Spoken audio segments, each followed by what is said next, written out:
Good morning and welcome back to Questioning Sense with me, Matt. I hope you guys are well. All is fine here. Thank you very much for asking. Well, no surprises. We're here with another video about a perfume, and today it's about a new house, actually, more than just a new perfume. And it's quite a special one as well because it's not very often that someone from the world of Instagram, or for the real world, I mean, basically they may be on Instagram, but they, by being on Instagram, you are technically in the real world.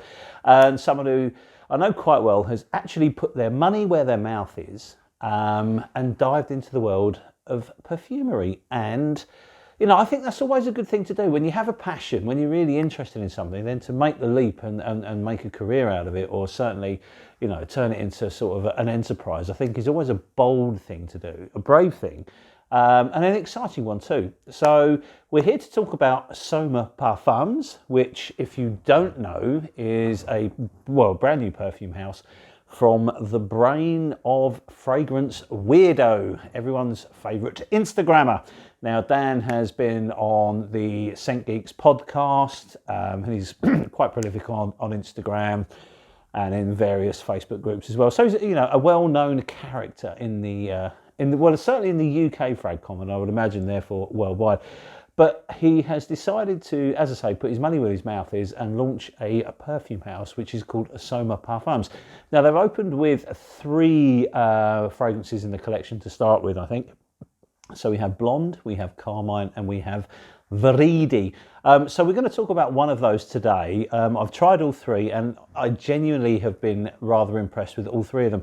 And just for clarity, Dan has sent me a bottle, not for the purposes of the review, I may add. He sent me a bottle to enjoy it, and I really have been. I've worn it quite a lot lately.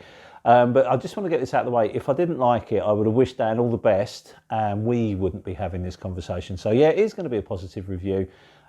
Because I'm impressed with the perfume. So the one we're going to talk about today is called Viride, and just to get this out of the way, it's not this Viride, it's Soma Parfums Viride. Although they share a name, the perfumes are absolutely nothing alike. They're chalk and cheese. There's no similarities whatsoever, but I thought I'd better mention that because obviously I have a bit of a track record for liking Autoparese fragrances, and I really, really like this one. But they do share a name, but that's it. They are nothing alike. I'm also going to break with tradition, and we're going to look at a box today as well, which is something I don't normally do, because I'm really impressed with the packaging and the presentation. So this is how the box comes. It's very, very solid, beautiful, textured, lovely. I mean, I'm describing stuff that you can actually see, so I'll shut up about that. But the bottle sits in like this. It opens like in a 2-3 stage, and there you have a very, very beautiful bottle resting in its little silky bed. So look at that. I mean, it's beautiful. The bottles themselves, I think, are 75ml, and they're heavy. Look at that. Really solid caps.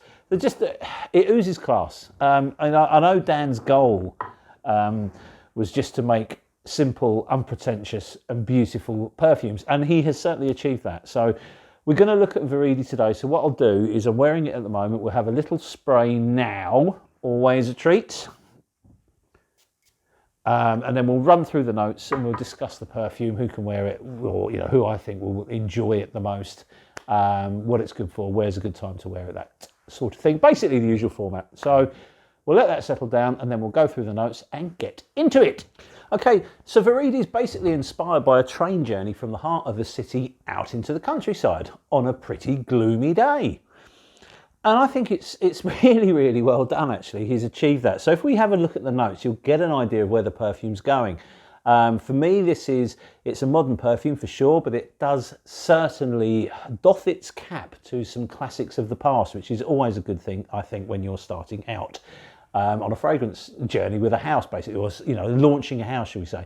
A lot of classic perfumes do very, very well because they're classics, because everybody likes them. They've stood the test of time. It's a well-trodden path. People like this style of perfumery. So I think, and Dan himself is very fond of a few fragrances that I think have certainly inspired Viride. It's not an outright clone of anything, by the way. It's an original perfume, but I certainly think it has been influenced by Dan's personal taste and his love for this kind of perfume. So if we look at the top, you have lavender, you have bergamot, you have juniper, and then you have pepper. In the mid, you have vetiver, you have patchouli, you have cypress, and pine needle. And then on the base, you have leather, cedar, oak moss, sandalwood, and musk. Now, when you look at that note listing, this screams classic gentleman's fragrance, which is exactly how it smells. It's absolutely beautiful. It's both classic, it's refined, it's refreshing, and it's sophisticated. And I mean that in that kind of order as well. With the opening of lavender bergamot, it's an interesting sort of juxtaposition because you've got this opening, but straight away I pick up the leather from the base. So the top is apparent and the base supports straight off the bat. And I love that sort of combination. So you have lavender doing what lavender does. You have some bergamot giving a little bit of freshness. And obviously you get this herbal vibe from the juniper. Pepper is a little punchy, but it's not a prominent note here for me anyway. It just all blends together very, very fluidly. So you have a very smooth introduction to the perfume. As it dries down, you know, this mid of cypress and vetiver and patchouli, for me, I don't really pick up too much on anything other than the patchouli. But I think that's because I'm programmed to associate patchouli with leather, especially in a fragrance like this. So as it starts to dry down, you've got some quirky twists and turns. The perfume doesn't do anything unexpected for me. It shows its top, it shows its middle, and it shows its base. The only real quirk to it would be that I pick up on the leather pretty much straight away. And I think the whole fragrance is built around this wonderful leather accord. It's a soft leather though. It's not like starchy, it's not hard or anything like that. It's a very smooth, almost velvety leather, which, I don't know, it's almost like the other notes are there to support it, to extenuate it, to make it a little more prominent perhaps. And it works incredibly well. So you have a very smooth, and I know I keep saying that word, but there's very little else that comes to my mind to describe this. It's a polished journey through the materials involved in the perfume, ending up with this lovely mossy leather. But the patch to me is really, really prominent. And if you like things like Guerlain's Heritage, or even more so if you like Guerlain's Derby, you're going to love this because they're in this. This is a perfume that sits in that world. It's, I suppose some people will class this as maybe a bit of a barbershop. I don't think it is. I think there's a bit more to it than that. I think it's more of a grown. It's not a. I don't know. I don't get a barbershop vibe from it. I mean, obviously you're going to have certain elements of it that are going to remind you of a barbershop style fragrance. But for me, this is more of I don't know, a gentleman's evening out kind of thing. I just think it's one of those workhorse fragrances that you can wear anywhere. If you wore it on a day, you know, if you wore it day to day, you wore it to work or you wore it to the pub and stuff like that, it would work perfectly well. But for me, this is one that I think I would like to wear going out for a meal with my wife, or, you know, going to the theatre, my annual trip to the theatre, which is normally a pantomime. But you know, somewhere where you're going that's quite grand, I think that's exactly where this would really, really shine as a special occasion. But don't get me wrong, this will be a signature scent for someone. You could easily wear this every day. It's just class, really. And I think, you know, when you look at the bottle, you look at the box, you know that you've got a quality product, and you know that there's class in here. And when Dan sort of set out to achieve this simple, unpretentious, and beautiful perfume, this is exactly what it looks like. You know what I mean? This is how it should be. This is what he's done, and he's pulled it off. He's absolutely pulled it off. So it's an excellent perfume. I can't fault it. And as you can see, I've not had it that long, and there's a good chunk out of that because it's one that I keep gravitating to wear. You know, if I come home from work and I just want to feel clean after a grubby day at work, I have a nice soak in the evening and then I wear that.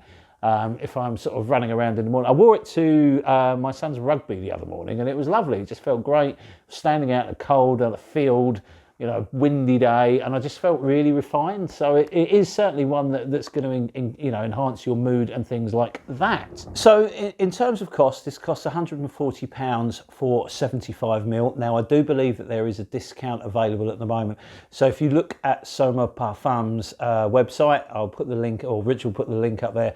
I think there is an introductory discount that's running for a little while. I don't know how long that's going to be up. So if you want to pounce on it, now would be a good time to do it. And I think £140 for a 75ml bottle as pretty as this, with the quality of juice, and I hate saying that, the quality of perfume that's in it is about right. I don't think it's too expensive. I think its price point is exactly where it should be. It's on point. The other thing I wanted to say is this perfume really lasts incredibly well on me. I get a very long-lasting perfume that behaves perfectly. It has some projection. It has a noticeable sillage, especially in the first couple of hours, but it's not too much, and it's not meant to be either. This is a refined gentleman's fragrance, and it behaves accordingly. You don't want to wear something like this that screams out and fogs out a room, because then it's inappropriate for work, which is where this is going to shine. You don't want to go out on a lovely sophisticated evening reeking. It just doesn't work. You'll kind of kill the ambience of the evening. Probably your guest or your partner, whoever you're out with, will get sick of you quite quickly. But you do want to smell interesting, you do want to smell clean, you do want to smell fresh, and this will do all of those things. So yeah, perfectly pitched, I think. Who's going to enjoy it? Well, people my age are going to absolutely bloody love it. People a bit younger than me, the thrusters, maybe not. If you are a thruster and you're bored of sauvages of the world and things like that, and you do want a grown-up and gentlemanly fragrance, then this is going to be one for you. And I know I've been using the word gentlemanly an awful lot during this video. All perfumes unisex, okay? Anyone can wear anything, and I've said this countless times, but I just wanted to reiterate it. If you're a woman and you love these kind of masculine fragrances, then of course you can wear it. It will smell great on a woman. If a woman wants to wear this kind of fragrance, it will smell superb on her. But trust me, this is a masculine grown-up fragrance, effectively. So of the three, I think Viride is probably my favourite. I have sampled all three of them. And I just think they're really good. I think what Dan's done is he's set out on the journey in exactly the right way. He's done everything right. And most importantly, he's got the perfumes spot on. So I'm looking forward to spending more time with the others, and hopefully we can come back and talk about the others in time. And I hope that there's going to be more added to the collection. But so far, so very good. If you've tried this, let us know in the comments down below, and let me know how you get on with it and what you think. But I think he's done exceptionally well. And I now have another Viride in my collection, which I also adore. So there you go. Thank you very much for your time. It's always a pleasure making these videos, and we hope to see you soon on the next one. So cheers, thanks, and bye.